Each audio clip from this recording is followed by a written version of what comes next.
Gideão se torna juiz de Israel. Os israelitas fizeram o que era mal aos olhos do Senhor. Por isso, o Senhor os entregou nas mãos dos midianitas durante 7 anos. Os midianitas eram tão cruéis que os israelitas fizeram para se esconderijos nas montanhas, nas cavernas e nas fortalezas. Sempre que os israelitas faziam plantio, saqueadores de Midian, de Amaleque e de outros povos do leste atacavam Israel, acampavam na terra e destruíam as plantações até Gaza. Levavam ovelhas, bois e jumentos, e não deixavam coisa alguma para Israel comer. Esses bandos inimigos, que vinham com seus rebanhos e tendas, eram como uma praga de gafanhotos.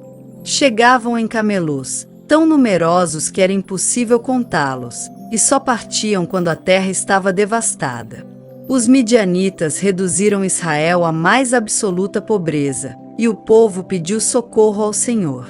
Quando os israelitas clamaram ao Senhor por causa de Midian, o Senhor lhes enviou um profeta, que disse: Assim diz o Senhor, Deus de Israel, eu os tirei da escravidão no Egito. Eu os livrei dos egípcios e de todos que os oprimiam. Expulsei seus inimigos e dei a vocês a terra deles. Disse a vocês: Eu sou o Senhor, seu Deus. Não adorem os deuses dos amorreus, em cujas terras agora vivem. Mas vocês não me deram ouvidos. Então o anjo do Senhor veio e sentou-se debaixo do grande carvalho em Ofra que pertencia a Joás, do clã de Abiezer.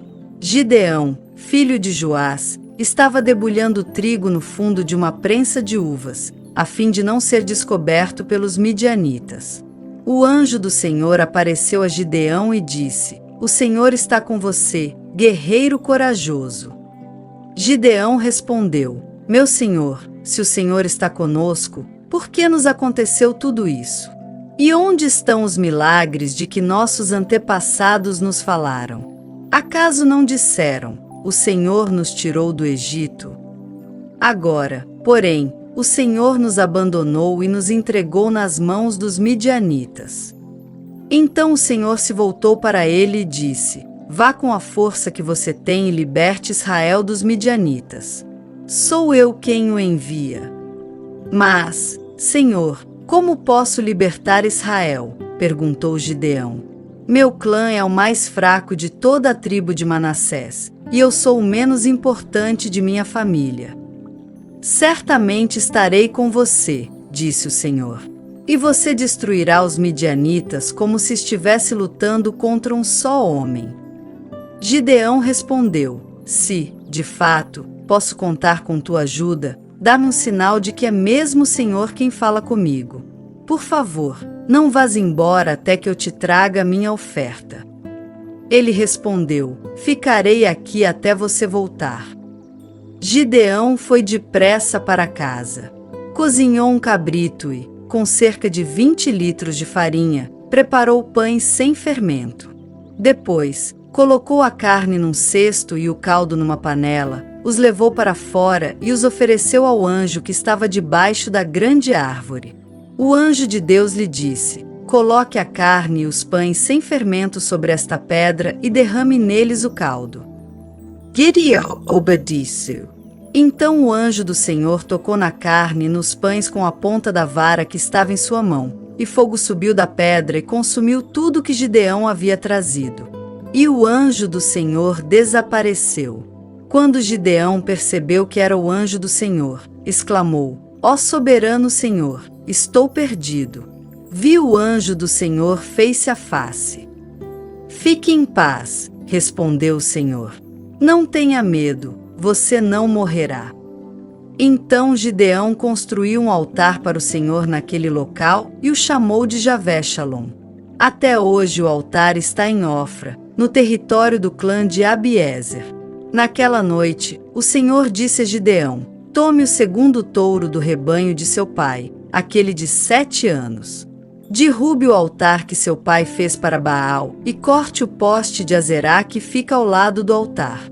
Depois, construa um altar para o Senhor, seu Deus, no alto desta colina, arrumando as pedras com cuidado. Sacrifique o touro sobre o altar como holocausto e use como lenha a madeira do poste de Azerá que você cortará. Gideão levou 10 de seus servos e fez o que o Senhor mandou. Porém, fez tudo de noite, com medo de sua família e do povo da cidade. Logo cedo no dia seguinte, quando os habitantes da cidade começaram a despertar, alguém descobriu que o altar de Baal havia sido derrubado e que o poste de Azerá ao lado dele tinha sido cortado.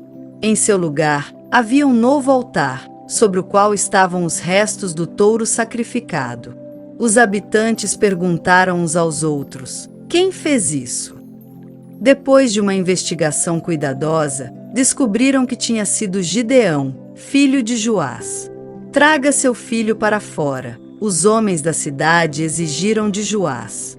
Ele deve morrer, pois derrubou o altar de Baal e cortou o poste de Azerá. Joás, porém, gritou para a multidão que o confrontava: por que vocês defendem Baal? ¿Acaso pretendem salvá-lo? Quem lutar pela causa dele será morto pela manhã. Se Baal é realmente um deus, que ele próprio se defenda e destrua quem derrubou seu altar. Dali em diante, Gideão foi chamado de Jerubaal, isto é, que Baal lute com ele, pois derrubou o altar de Baal. Gideão pede um sinal. Pouco tempo depois, os exércitos de Midian, de Amaleque e de outros povos do leste se uniram. Eles atravessaram o Jordão e acamparam no vale de Jezeel. Então o Espírito do Senhor veio sobre Gideão, que tocou a trombeta de chifre de carneiro, convocando para a batalha, e os homens do clã de Abiézer o seguiram. Também enviou mensageiros às tribos de Manassés, Asser, Zebulon e Naftali, convocando seus guerreiros, e todos atenderam ao chamado. Então Gideão disse a Deus: se de fato vais me usar para salvar Israel, como prometeste, dá-me uma prova da seguinte forma: hoje à noite deixarei um pouco de lã na eira, onde se peneiram os grãos.